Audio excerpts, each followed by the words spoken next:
Okay. Welcome back, everyone.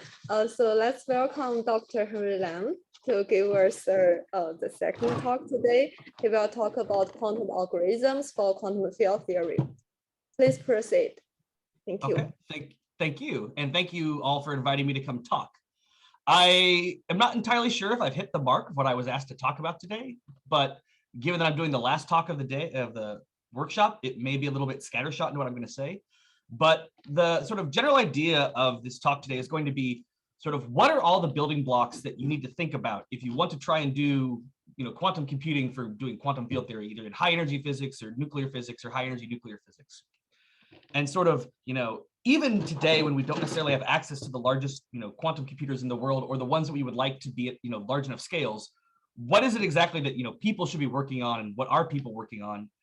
And, hopefully the biggest takeaway that you'll take from this is given that we're doing young stars, you'll realize that most of the really, really exciting work being done in this field is by people, very, very young. Like, in fact, in my group, at least, there are a lot of undergraduates and high school students that are sort of leading the charge and doing a bunch of these calculations and things. So it's really, the young people's game at the moment.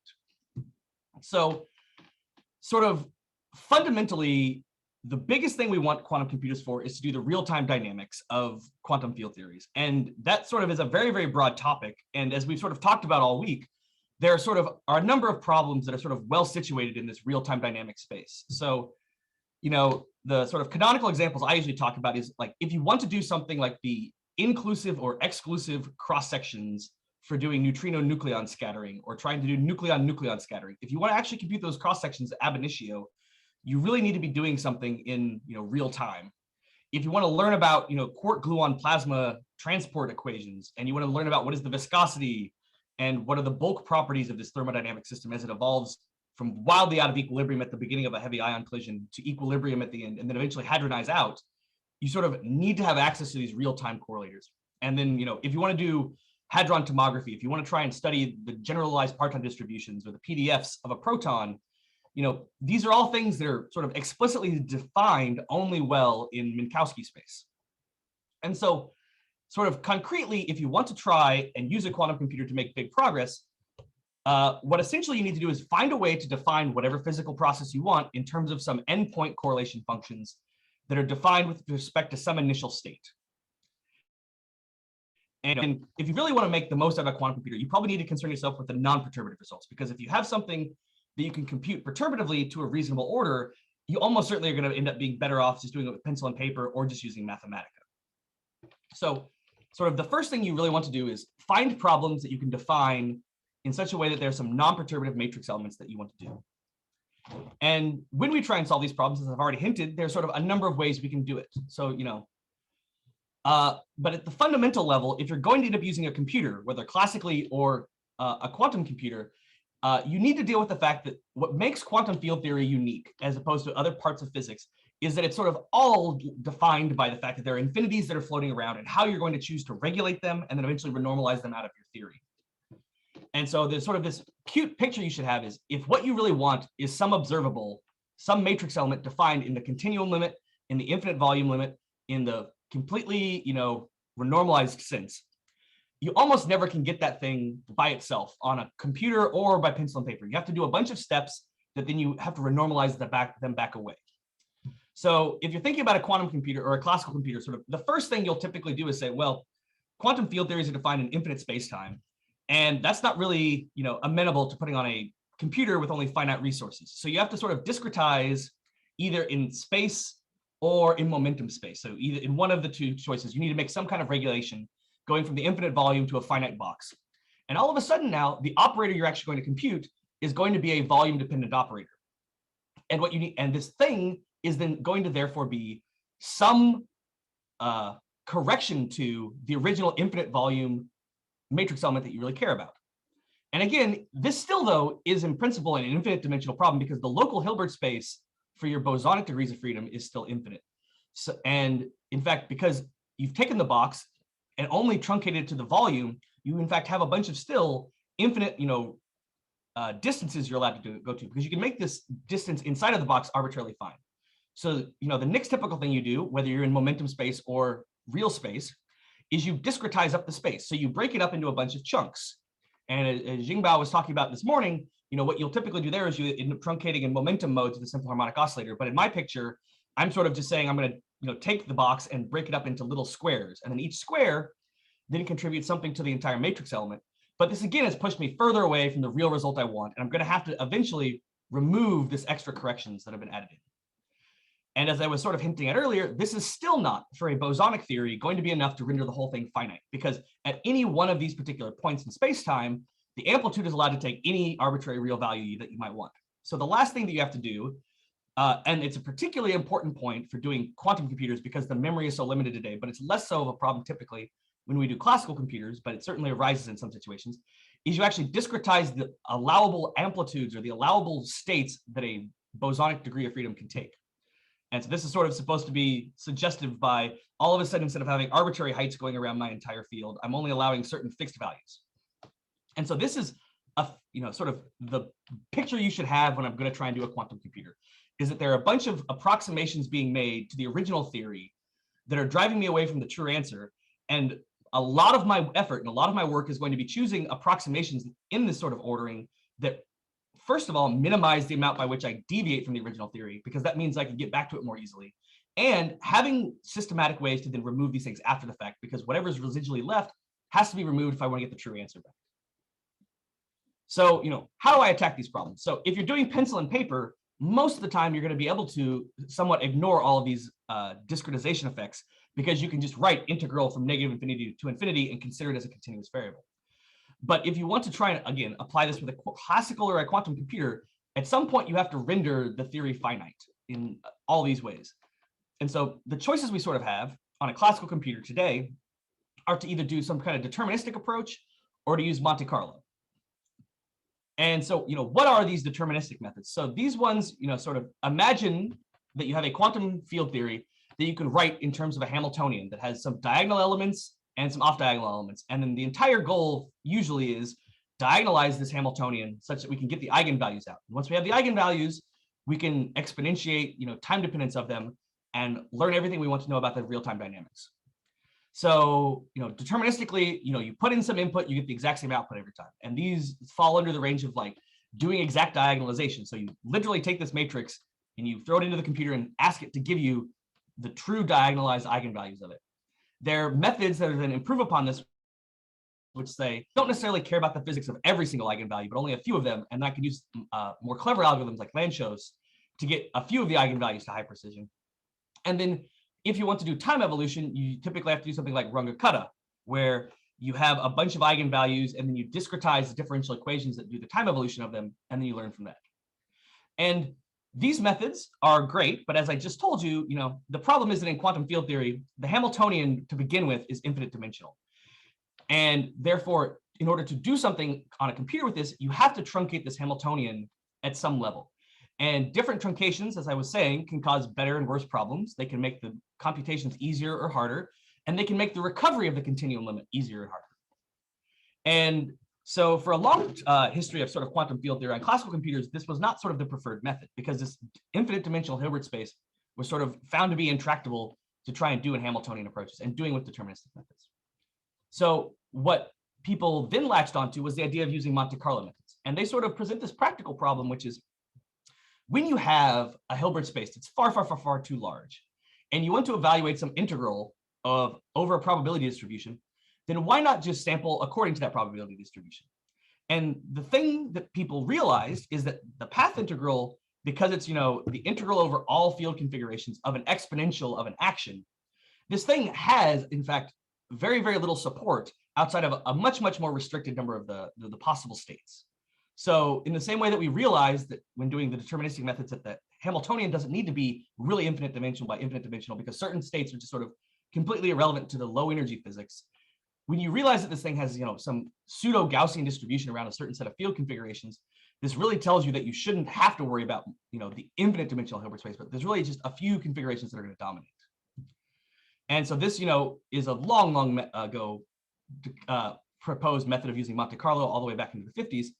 And the idea has remained almost the same to this day, which is that if you have some really funky looking high dimensional curve that you want to, compute the volume of, you want to compute the integral over, instead of trying to find some deterministic way to go around this curve and define it properly, instead, why don't you just draw a box?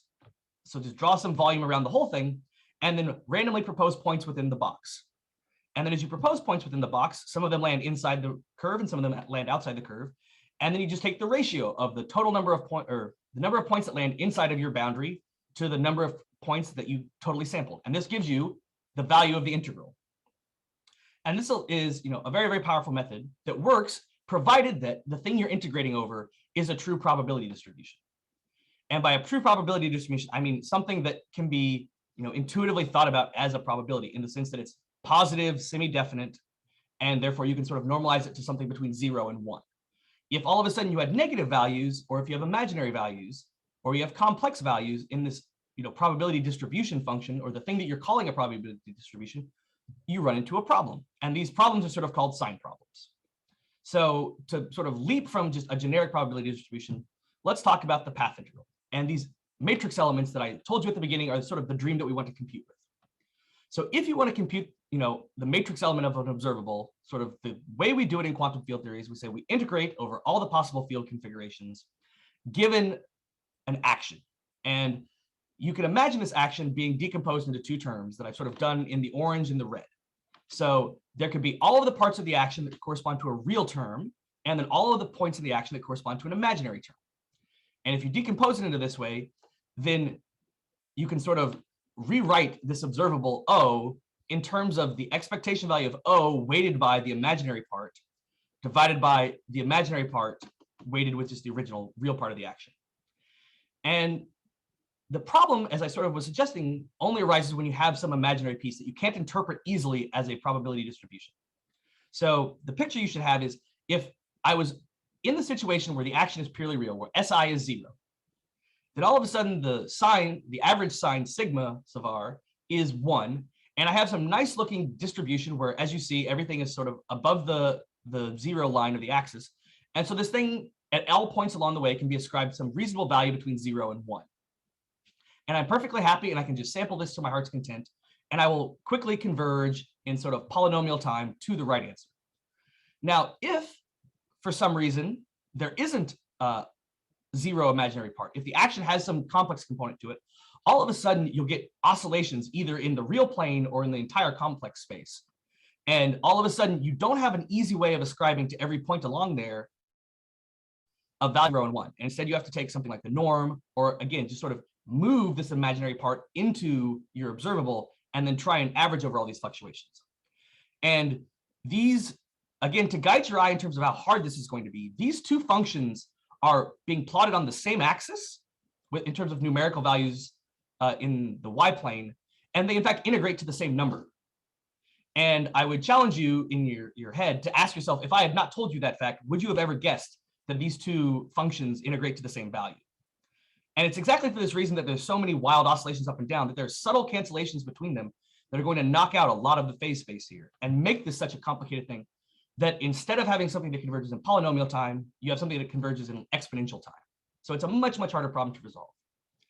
And again, because I sort of told you at the beginning, what we care about for quantum computers to work is to do real-time dynamics. For real-time dynamics, in fact, you're in the maximally bad case, where the real part of the action is always 0, and the entire action of your path integral is sitting in the imaginary action term. So in real time, we're sort of completely stuck, to use standard classical Monte Carlo. And this shouldn't shock you entirely, because stated really succinctly, the difference between classical stat mech and quantum mechanics is that the fundamental property we have, the wave function, is not a classically real valued probability distribution, but it's a complex valued probability amplitude that you need to sample with respect to. And so you just sort of knew going in there that you were going to have difficulties dealing with the probability distribution that you wanted. And I mean, I know this plot was already showed earlier in the week, but I wanted to sort of point it out again that sort of, if you therefore want to solve quantum mechanics, if you care about the fundamental physics of the universe, you essentially demand to have a quantum computer, because these problems about sign problems are sort of a fundamental obstacle to any classical algorithm that you're going to have where you try and solve quantum field theories. And so if you want to deal with the sign problem in an efficient way and not wait until the heat death of the universe to get your results, you really need a quantum computer. So whether it takes 10 years or if it takes 1,000 years, sort of there are certain problems that are going to remain intractable to us until we have a quantum computer. So, what is it that I gain with a quantum computer? And if you take sort of nothing else from my talk today, I hope you take away this sort of intuitive fact that I've come to decide I like, which is, Feynman will tell you, it's about using quantum systems to simulate other quantum systems. But sort of the picture that I like to have is that it's really just a path integral. It is a machine where you put in some initial state and time evolves itself with respect to a given path integral that you want. And so it's sort of a machine capable of giving you real-time or Minkowski matrix elements. That is what it does for you at all times. As long as you know how to program it correctly, it will give you the ones you want. But in general, it's just a machine that does path integrals. And so while as a classical computer, again, only has sort of bits like zeros and ones, every single qubit on a quantum computer sort of has access to the entire probability amplitude where you are allowed any complex amplitude of the two put together. So the computer itself is very, very efficient at dealing with superposition and entanglement, sort of the fundamental properties of quantum mechanics. But it's up to you as the physicist and as you as the computational scientist to program in the exact algorithm you want and to solve the specific problem you want. So, if you're going to get into this, field, what are the things you should be aware of, and what is the intuition you should start building up about things, both for today and thinking long-term? So the first sort of points here are all about what are the eventual, long-term, intuitions you need. So the first thing is sort of this Solovay-Kitaev theorem, which tells you that if you're thinking about a digital computer, and you have to think about it the way computer scientists think about classical computers, if you want to think about it the way that real engineers and physicists thought about it at the very early days when memory and computing time was incredibly precious and incredibly few and far between, there's this idea that on a digital computer, you don't actually have access to the full range of possible values in the strictest sense. You only sort of have a limited set of operations, a limited set of instructions you can pass to the computer. And it's incumbent upon you to make sure that the system you're building with is capable of doing universal computation anyways. And so this theorem tells you that provided that you have a sufficiently dense gate set for each one of the qubits that you involve on sort of the total block sphere, the total SU2 space, and you have one entangling gate that allows you to entangle any of the qubits with each other, this is sufficient to give you any possible calculation you would want to do on a quantum computer. And there are sort of analogous statements that you can make about classical computers where, provided that the transistors you put onto the machine are capable of a sufficiently set of instructions, you can eventually build yourself up into any other operation you might want to compute. And then we can do anything on the classical computer you might want. And again, this is sort of very foreign to a lot of us that program on classical computers today, because a lot of us in physics in particular don't think all that often about machine language or assembly language and these very close to the metal computational approaches, and instead think about, I'm just going to type into Python and ask it to build a 100 by 100 array of double precision complex numbers. Whereas right now, the thing you need to really be thinking about are the fundamentals. And so there are just sort of a set of fundamental sort of simple gates that are typically considered because they're relatively easy on a quantum computer to design in terms of the basic hardware. And then you need to learn how do you take these various operations and build up into the more complicated gates and operations that you would want to do for your simulation. One really nice set of universal gates to sort of build theoretically out of is the CNOT, the Hadamard, the phase gate, and the Poiret gate. And again, Seth Lloyd sort of famously in 1995 showed that Feynman's conjecture that he made that a quantum computer that can do universal computation can do any quantum mechanical system or quantum field theoretic system that we want is true, and that it gives you in fact an efficient way of simulating any of these systems, where efficient has a computational complexity definition sort of telling you in polynomial time. But the biggest difference between classical computers and quantum computers that will cause endless headaches is that while it's an efficient simulation of local Hamiltonians, it is a quantum simulation in the sense that you are sort of never allowed to peer inside the box until the very end of your calculation, because anything you do sort of collapses the wave function at that point. And all of a sudden, all of your quantum behavior of the system is lost the second you try and peer inside the box. And this might seem like just a minor statement, but the consequence of this is you can't really debug a quantum algorithm the same way you debug a classical one, where you can keep the state at all times and just stare at what the registers are doing and stare at what every variable is doing and then query it and find out what it's doing. Instead, you sort of have to know in a bit more robust way exactly what you're doing. And if errors creep into the simulation, it becomes harder to find them and debug them. So, those are sort of the big level pictures of how these quantum algorithms get defined. But if, in the next 20 years, you want to get involved in this, there's some sort of more nitty gritty technical limitations you need to think about. And the first one is, again, you need to be thinking about instructions in terms of basic gates, and you should think of bits that we have on classical computers as qubits. So you should almost never seriously be thinking a little too hard about having some double precision registers and already having access to doing matrix multiplication for you. You need to be thinking about, how do I implement basic linear algebra functions in terms of fundamental gates, the very most basic building blocks. And that's a very different paradigm than what most of us are used to on classical computers, where we can use the infinite set of libraries that have been built already for us. At this sort of junction, every program you write is being specially made for you by you. And so you have to think a lot more about those basic sort of computational parameters and degrees of freedom. The other thing is that noise is going to incredibly limit what you can do. You cannot just imagine doing an arbitrarily dense circuit. And in the sort of state of the art right now is that for every time I put down one of these boxes in this circuit diagram I've drawn here, I have somewhere between sort of a 95 and 99% chance of screwing up my calculation along the way. So if you start thinking, 95 times 95 times 95 times 95%, I've only done 5 gates, and I'm already sitting somewhere in the sort of the 70% accuracy of getting the right answer at the end of my calculation. So the things that can actually be run on machines today have to be very, very limited in their actual circuit depth if you want to get anything meaningful out of your data. And this will improve with time, but it also means that whereas sort of on classical computers, almost no physicist, when they think about doing their computations, worries about the number they're getting out being incorrect because the hardware failed. It's a concern about your software coding has been incorrect, but you also need to be considering the noise today. And again, so the state of the art devices, we're talking about something like doing 10 physical qubits and on the order of tens of gates on any of them. So these are like very, very limited what we can do right now to get interesting science out. Eventually, we're going to have to implement error correction so that we take a bunch of physical qubits and lump them together into some sort of macroscopic object that, even though any single individual qubit can go wrong, there's sort of a higher level of a theoretical qubit sitting on top of it that we call a logical qubit, where these things are more robust to errors and then therefore safe and can be used for longer times. And there are, in fact, mathematical theorems that tell you, provided that you can design a computer where the primitive gates that you put in have a sufficiently small error rate, it's always possible to do error correction on top of them and therefore have something that lasts forever and can be usable. Just for a clear comparison, my laptop today, which is about 5 years old at this point, I think, can trivially do sort of 17 logical qubits and do thousands of gates in only a few minutes.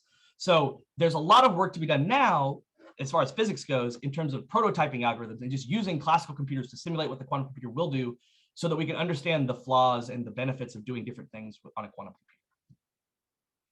So, I've sort of depressed you where the current state of the art is. Let's talk about like where we're going and when you can start imagining, doing big, big physics. So, to put myself out on a branch and then sort of cut it off behind me, I'm willing to put up some plots and tell you what, myself and other people think is the, the future going forward.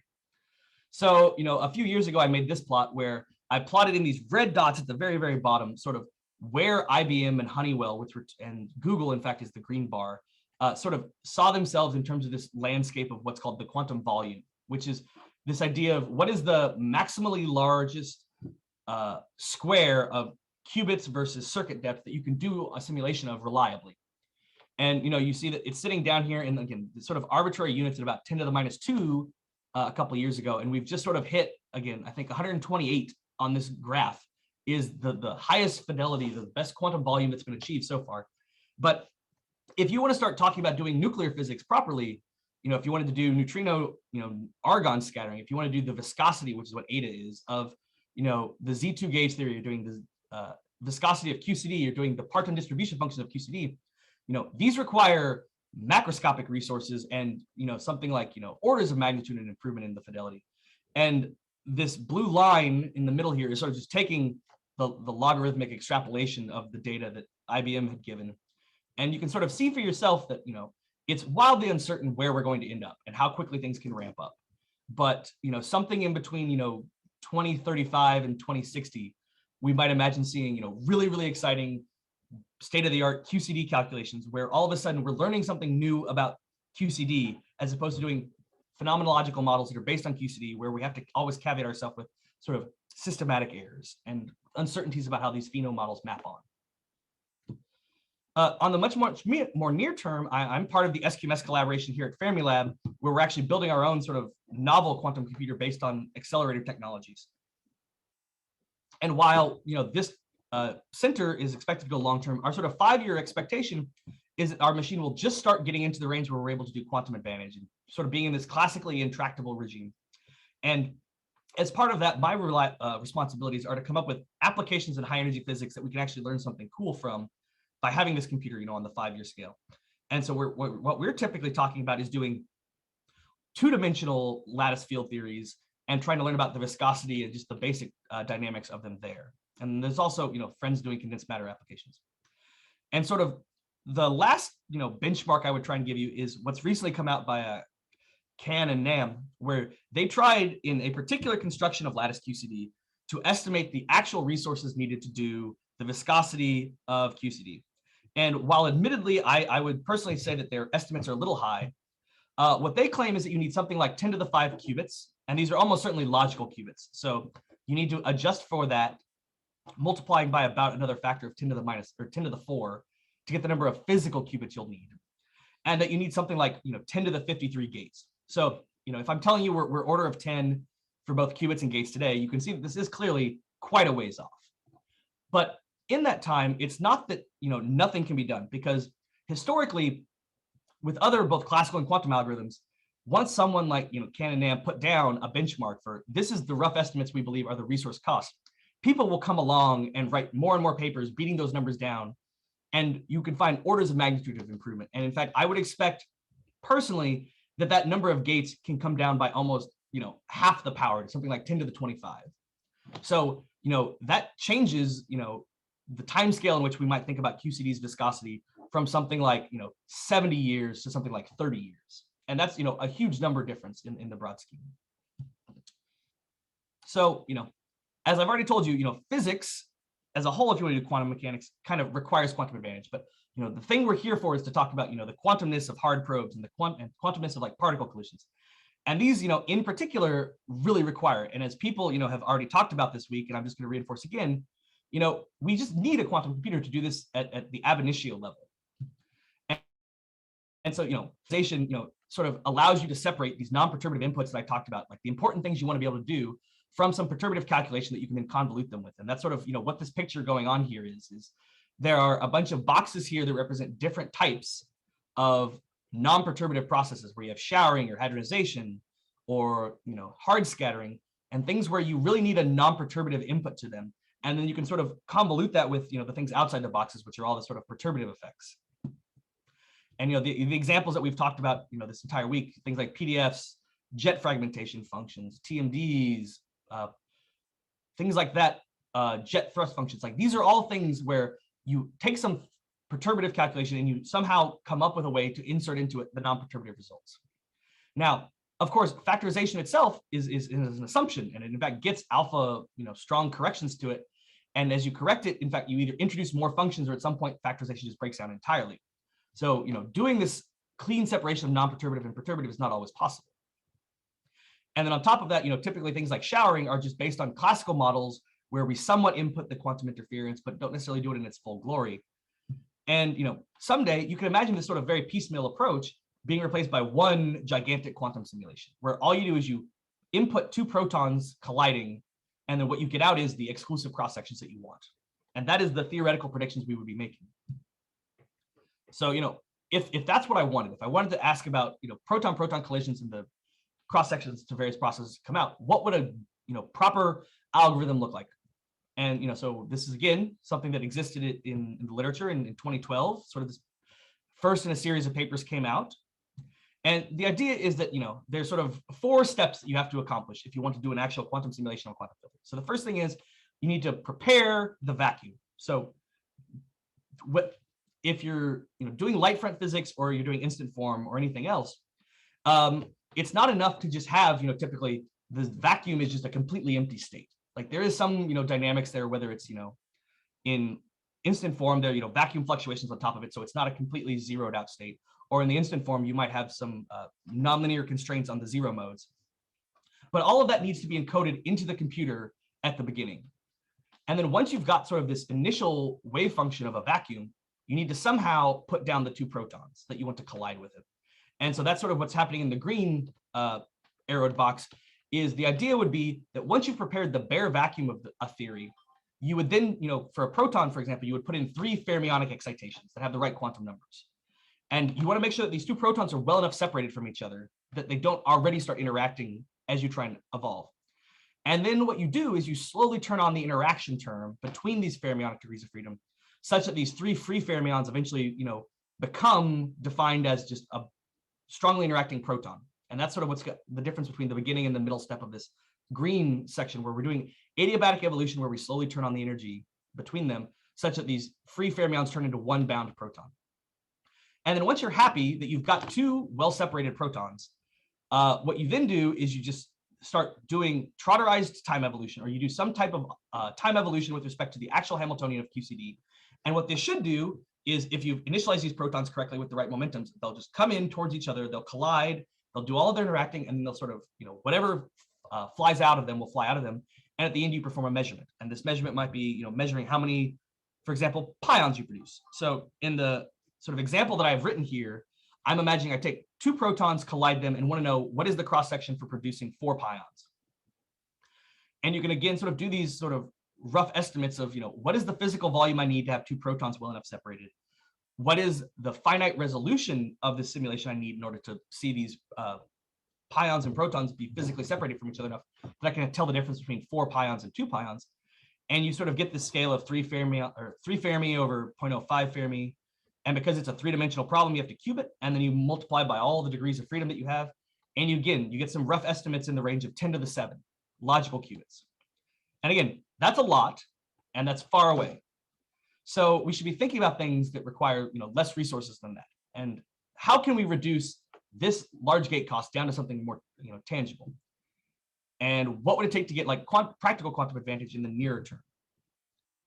And so the main idea is, if you're thinking about lattice QCD, for example, what you should be imagining is that the qubits are going to scale like the number of degrees of freedom, as I just did in the previous calculation, times the total physical volume you need divided by the lattice spacing you need to whatever dimensional power you have. So this thing in 3 is like a cube. So it's really, really important that you keep L over A as close to 1 as possible if you want to keep the qubit cost down. And in the same way, if you want to do the time evolution, then the number of gates you need is going to be proportional to, the total, Hamiltonian gate cost per time step times this dimension, this quantity, the total time you need to evolve over how finely you need to study in time in order to get all the dynamics you want thoroughly resolved. And so again, you want to find processes where the total time is small and the ratio of the resolution in time is small relative to the time, total time. So, if I want to do the Hadron Scattering, which was the last example I gave you, if you need both a length scale and a time scale that are on the order of, tens of Fermi, because you need these 2 protons to be far enough apart from each other that their Coulomb interactions don't screw you up at the beginning. And you need it to be long enough that, at the end, such that, in the example, that the pions have been able to fully separate from each other enough that you can identify unique pions. And because you want to do, production of pions, you want to have these dynamics done really well and resolve the proton, you need to have something that's at least smaller than the proton's radius. So that's how you end up having both the time scale for the stepping and the lattice spacings need to be something like, 1/10 of a Fermi, because you need to be smaller than the proton's mass. So, the obvious thing is, well, let's find processes where these numbers are, more, in agreement with each other and closer to 1. So, what lots of people have talked about, including myself and several other people, is that parton distribution functions are obviously a better place to go. Because instead of needing 2 protons well separated from each other, you only really need 1 proton in the box.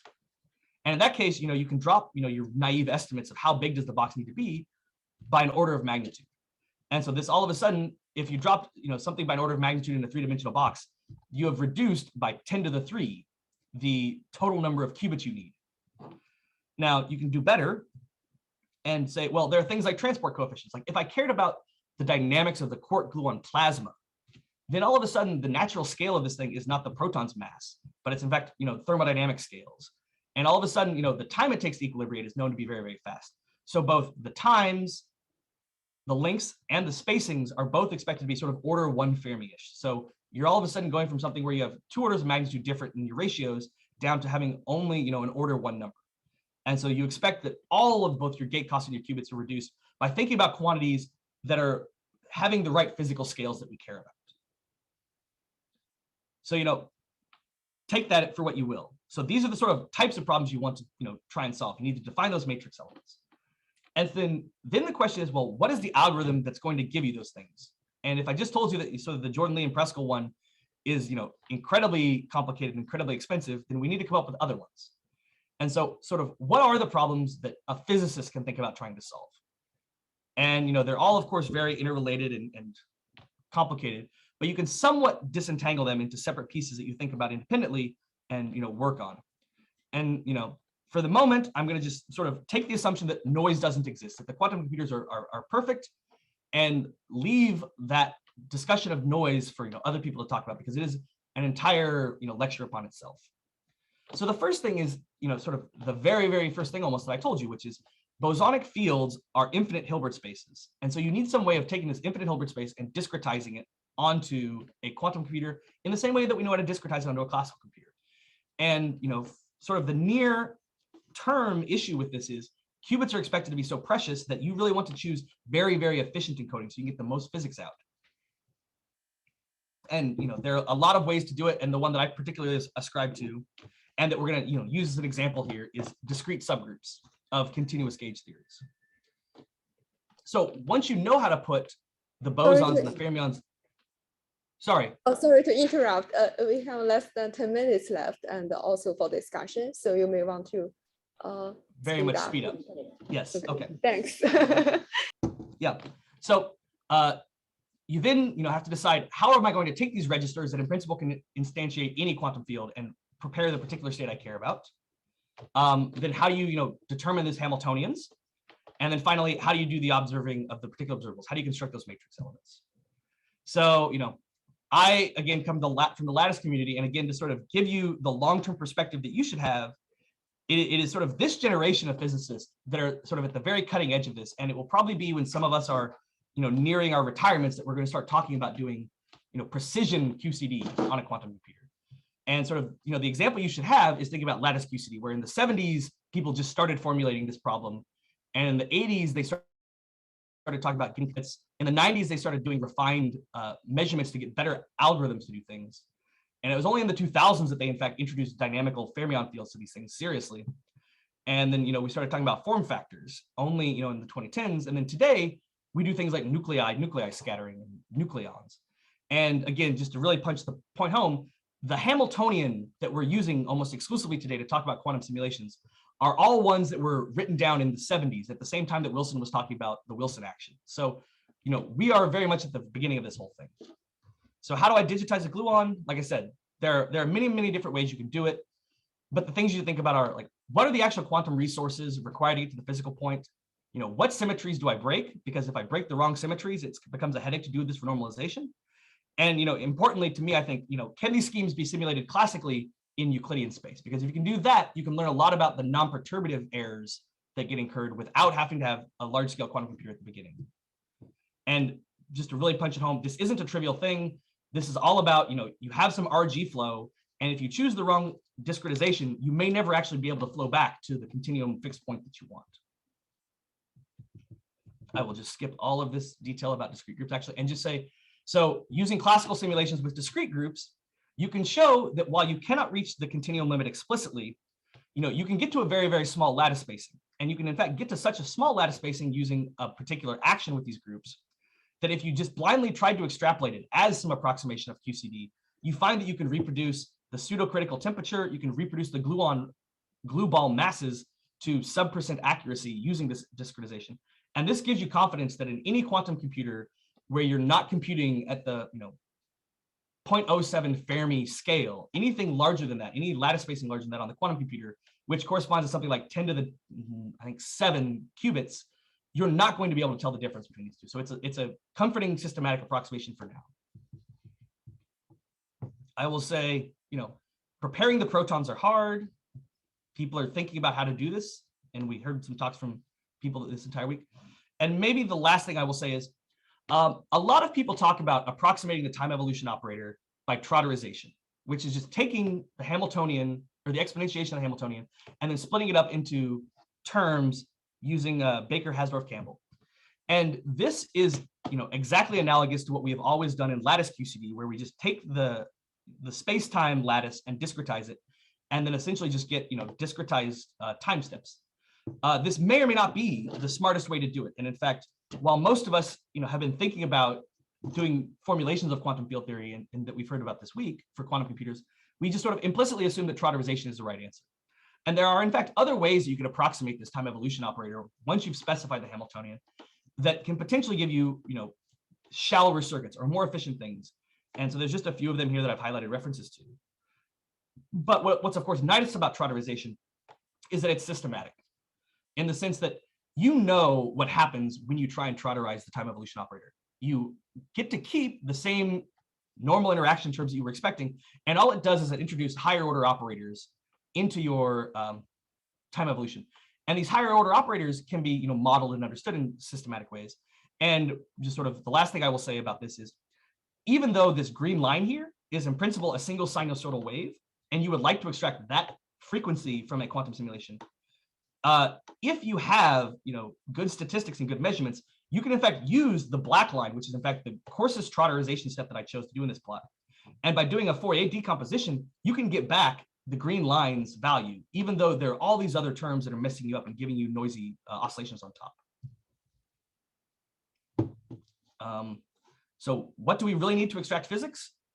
Well, you have to deal with the fact that you want endpoint correlators, but you also need to personally be deriving, lots of things are constructed in the action picture with action operators, but we need to define and derive the lattice Hamiltonian operators that we can act on our Hamiltonian system with in order to get these observables out.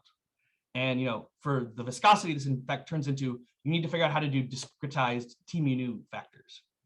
And with that, I will close and say I probably gave you 5 minutes for discussion. Thank you very much for the nice and interesting talk. Let's see if we have questions. Oh, okay. I see Xiaojun with the hand. Xiaojun, you can ask your question. Yeah, okay. Yeah. Thank you, Henry, for the nice talk. I have a question about slide 16 or 17. We will talk about the PP bar scattering to produce 4 pion. Okay. Yeah, can you explain a bit more on the first term there? You write down 3 links times 11 qubits. The 3 times 11 is my assumption. Yeah. So if you're thinking about a 3 + 1 dimensional lattice QCD, then you would have for every, so this is sort of doing multiplication based on sites. So the first term is the bosonic counting and the second term is the fermion counting. And what I'm assuming is that for a single site, there are 3 links that come out of it, one in each of the spatial directions. And each one of those bosonic fields, each one of those gluon fields can be represented by an 11 qubit register. I see. Okay. And that 11 qubits comes from using this largest discrete subgroup of SU3 that I am working on myself. So that 11 is incredibly negotiable. I see. Okay. So it's not the full SU3 group, but it's the largest subgroup of SU3, as you said. I see. Okay. Yeah. And the way that I try and explain this is, as I sort of said several slides later, what we find classically doing Euclidean calculations is that this theory appears indistinguishable from SU3 up to the scale of about 3 to 4 GeV. Okay, I see. That's so if you so if you're thinking about nuclear physics problems and even sort of relatively high energy thermal nuclear physics, it will be very, very hard for you to tell the difference between the two systematically. Oh, yeah. Okay. Yeah, I'm a bit surprised, but that is great to learn. Yeah. Okay. Yeah, I was very surprised by it as well, but it's nice. Can I ask another question? Certainly. So yeah, I mean, in the Euclidean lattice approach, say if I take the 5-4 theory, people talk about the phase transition. If I take the continuum limit, I will never get back to the correct continuum theory that I start with. So here we're doing Hamiltonian simulations, right? We don't need to discretize the time direction in some sense. So if we take continuum limit for the spatial lattice in the end, will we meet similar problems as in the Euclidean lattice? I see. But will the problems be different? The problems should not be qualitatively different. There will be a point where, as you try and take the Hamiltonian limit, you will still be in trouble. The thing though that I would advise against is thinking too much about this as a Hamiltonian. So again, I sort of said, I tried to trick you and say the one takeaway from this talk is that the quantum computer is a path integral. If you do, if all I did was took the Hamiltonian and diagonalized it, the way that this, phase transition with 5-4 shows up is somewhat subtle, in the sense that all of a sudden you'll find all of the eigenvalues change wildly as you go across the transition. But on the quantum computer, you're not actually using the Hamiltonian and diagonalizing. What you're doing is you're taking a state and time evolving it with some, exponentiation of the Hamiltonian. And if you trotterize it, you're actually literally just discretizing time again. That's what you've done. So you're back to the situation where actually you're just doing a Minkowski lattice integral. And so in that case, you expect it to be almost exactly the same behavior as doing the Euclidean path integral, and the same phase transition behavior should occur. I see. Okay, gotcha. Thank you. I'll come back later, but I should let somebody else ask questions. Thank you. Thank you. Felix, do you want to ask a question? Yeah. Hi. Thanks, Tom, for that very nice talk. I have two just quick questions. One of them is maybe related to what Charjan asked. Like you said that in some cases you don't get back to the continuum. You just mentioned very briefly. Could you maybe say a little bit more what do you mean by that? Yeah, and in fact, this is sort of in one of my little slides here that I will try and motivate halfway well, if I can get to it. So the issue is, if you choose a truncation, this truncation is very likely to have a limitation to it. So if your truncation cannot be made arbitrarily fine, you're sort of in trouble in some way, shape, or form. So, one naive way to do truncation is just to say, I'm going to work in the electric. So let's talk about QED because it makes things somewhat simpler. In QED, you can imagine working in the electric field basis. And then you just say, I'm going to make my basis states, any possible field amplitude that's allowed for the photon. So that goes from, negative infinity to infinity. And then I could choose for a truncation scheme to just say, I'm going to impose some hard cutoffs, at, lambda and minus lambda. And in this particular truncation, I can raise it arbitrarily if I'm willing to add more and more qubits. And that truncation, has an infinite limit to it where you allow an infinite number of states. There are other truncations where you're not necessarily allowed an infinite, tower in the same way. And in those ones, you introduce potentially a systematic effect that you cannot necessarily get away from. And this is the subtlety with discrete subgroups, which is what I'm going to do is I'm going to take a continuous gauge theory and I'm going to approximate it by a discrete group, a discrete subgroup of it that then can be embedded in it. And what this entire slide was talking about is that the way to understand what a discrete subgroup is to imagine a continuous group that's coupled to a Higgs field.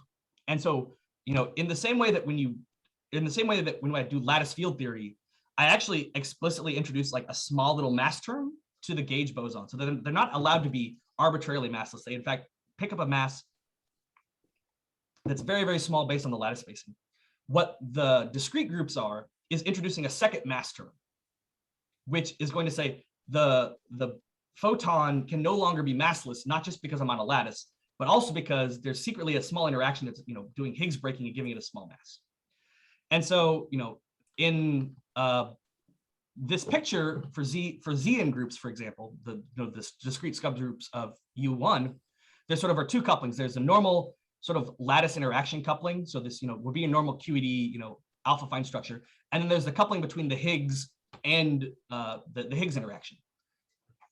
And sort of the closer you get to kappa being infinity, you're driving yourself more and more towards the discrete subgroup actual value. So the true subgroup, if all you did was the normal Wilson action or the normal Kogut-Susskind Hamiltonian, sits on this top line here. And so as you tried to take your beta to infinity, which is, in QED, the continuum limit sits down here in the bottom right-hand corner. Instead, you're eventually driven to this Higgs sector.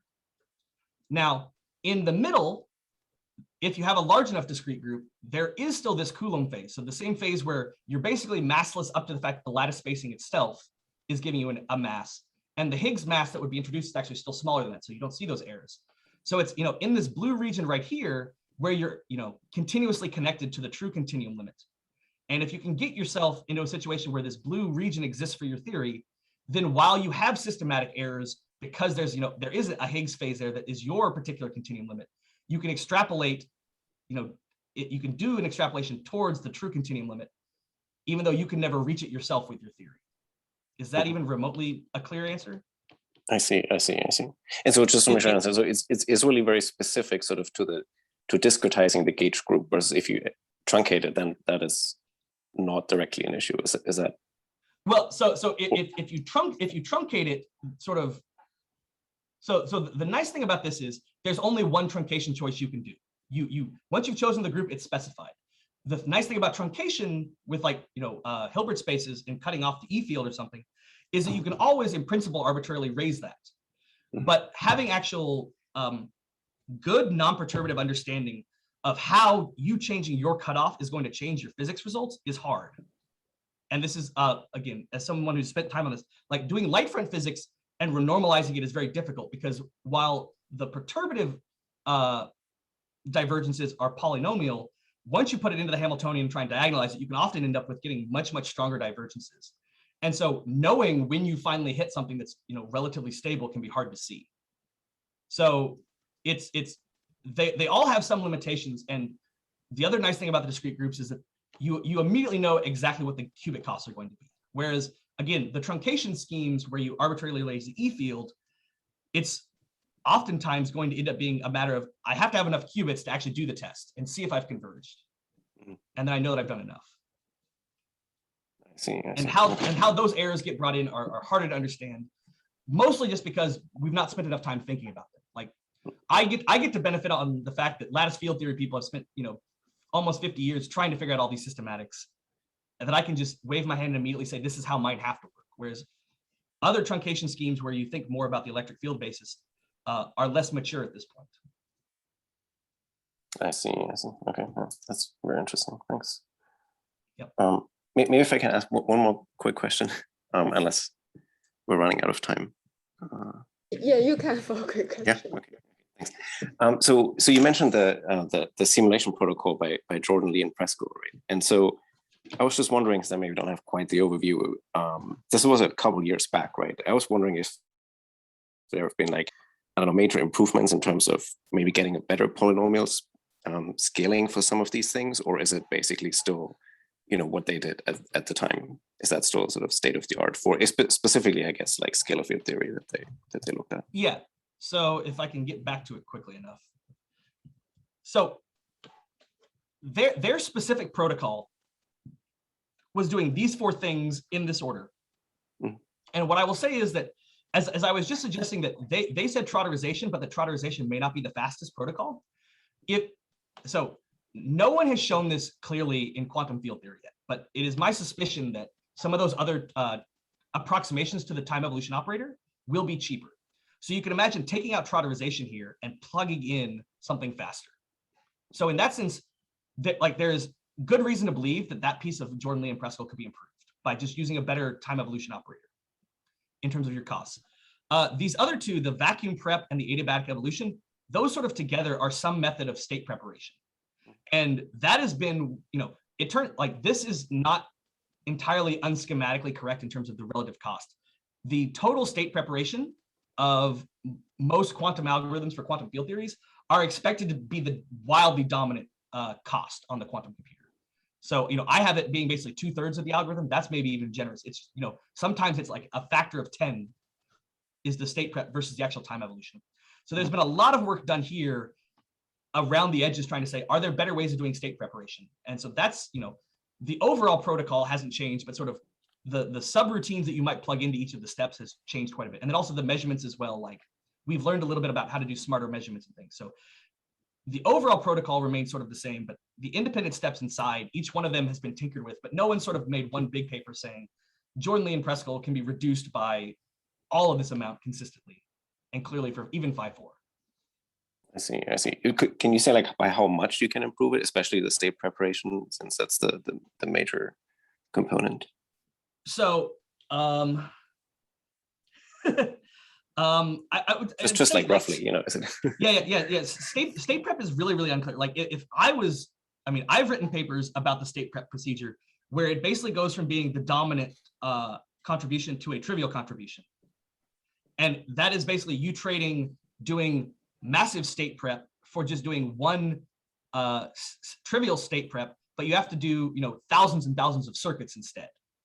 So if you wanted to take, instead of one quantum simulation with a very, very complicated state prep, you were willing to trade that for thousands of much, much shorter quantum simulations, but then there's some, classical overhead because you're doing a classical simulation on top, then you can cut this algorithm's, quantum cost down dramatically at the cost of doing many, many, many more of them, which, may or may not be smart.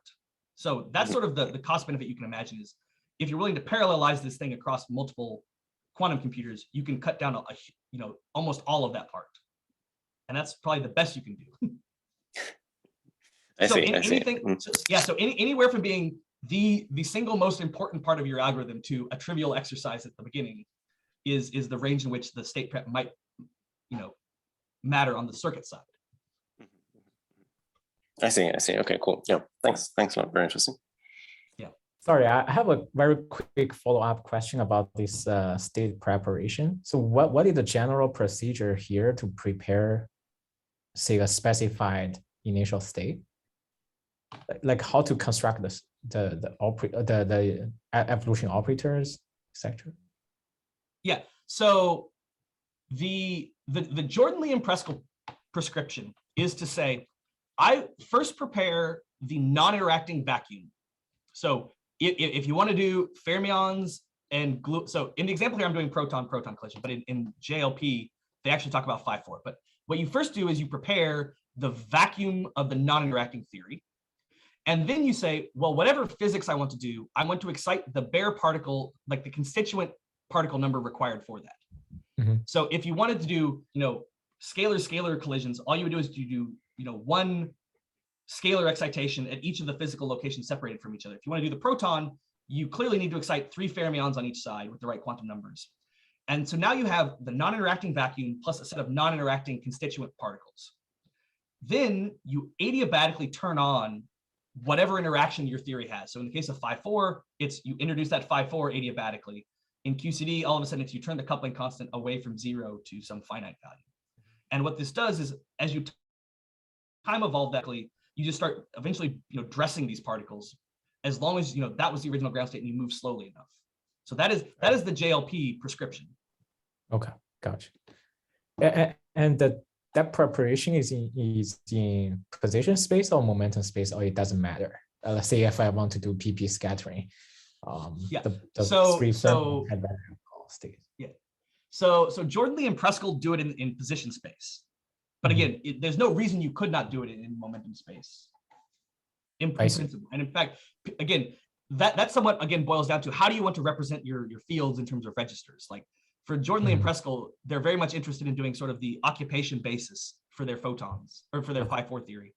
Whereas, as you point out, it may be much, much smarter to think about, momentum modes, and people do that. In fact, right, that's how the light front stuff is typically formulated, is in momentum space. Yeah, okay.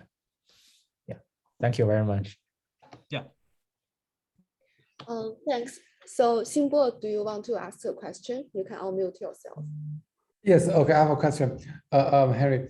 So the thing is, my question is, in this case, it is probably a naive question. So how does this non-perturbative information about this proton or pion structure enter? So how does the pion or proton wave function enter this evolution? In the Jordan, Lee, and Preskel construction? I mean about your basically this slide on your slide, for example, in your example. So that's part of why this is so expensive, is that it doesn't at any point. So Jordan, Lee, and Preskel say, I don't know what the proton wave function is because it's very, very hard, but I know that the quantum computer can get it.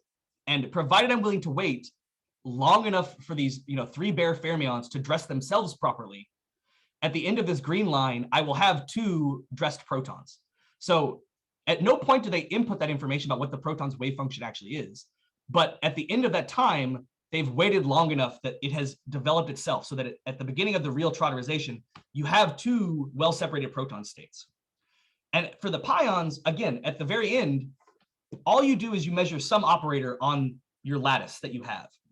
So if you're looking for pions, like you don't actually know what the pion is, you don't necessarily learn its wave function, or if you wanted to work hard, you might be able to learn its wave function, but you'd never input that information. But what you would get out is you would say, well, I know what operator overlaps with the pion state. And if I measured that operator at all lattice sites, I would get, a pion number density across the lattice. And then I can sort of say, well, if there are 4 sites of well-separated high pion density, then I would argue that this has been the production of 4 pions. And that is the way that Jordan, Lee, and Preskel argue you would do this, is you measure sort of quantum number density around the lattice. And then you somehow yourself know how to ascribe distributions of those quantum numbers to physical pion states or physical proton states. And that is not at all obvious to me going to be easy to really do in practice, because lots of things have the quantum numbers of the pion. And you telling me that you've really found 4 pions versus something else is hard to understand in the straightforward way. But that doesn't mean it can't be done. But exclusive processes require some thought about what the pion wave function probably looks like in truth. My question is basically very close to the thing. So the let's say the follow-up question is, for the initial state, how do you know that after you wait for a long enough time, you get is like a PP bar or not something else with a similar quantum number? So that's my question. You are entirely relying on the adiabatic theorem to protect you. That the true ground state of it is not obvious that that's true, that 2 well-separated protons represents the ground state that would be, analytically connected to 6 fermion excitations well separated from each other. But that is what you're going to rely upon to get you there. And if that's not true, if the proton-proton state is not the real ground state that's connected to that, then you will introduce, some other state contamination, and that state contamination will follow you through the rest of your simulation, and you'll have to deal with that. So I like in 5.4, it's a lot clear that this won't be quite a big of an issue. But correct, but for QCD, it's more complicated. But in real QCD, I'm entirely terrified by it, and that's also part of why I don't think this vacuum prep plus adiabatic evolution is a super great idea for doing state prep with. I think it has more problems than it's worth for QCD. I see. Okay, I think. But let me be clear. That is my personal feeling. That is not a community-wide shared thing. Understand. But it very much worries me for the same reasons it's worrying. Understand that. But personally, do you have, let's say, even better algorithm to prepare the states? Yeah, like I said, I personally, I even had a slide about it that I didn't talk about because I wildly overestimated how much I would talk. But there's this idea that what you really want to do, I think, is just use classical QCD, classical lattice field theory. And what you just do is you do a normal lattice field theory calculation with open boundary conditions. And what this turns into is a Euclidean path integral, where at the boundary terms of your path integral, you have some configuration.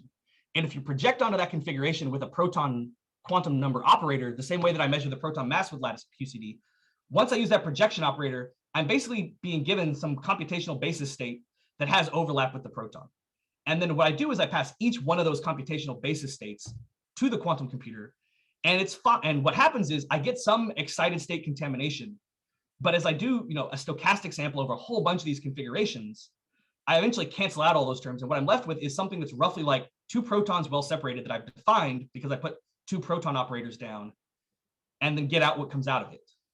So like my idea is that you then offload all of the potential excited state contamination to just doing a normal lattice QCD calculation where you have much better intuition about how to remove excited states when they're causing you trouble, right? The statement is you just make a bigger lattice and then they exponentially fall off and you're happier.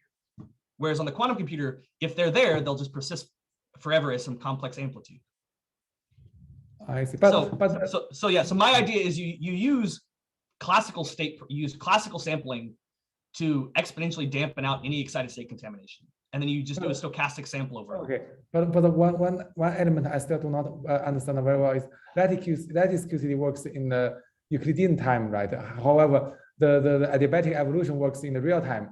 So how can you, let's say, marry the lattice QCD data into the real time evolution?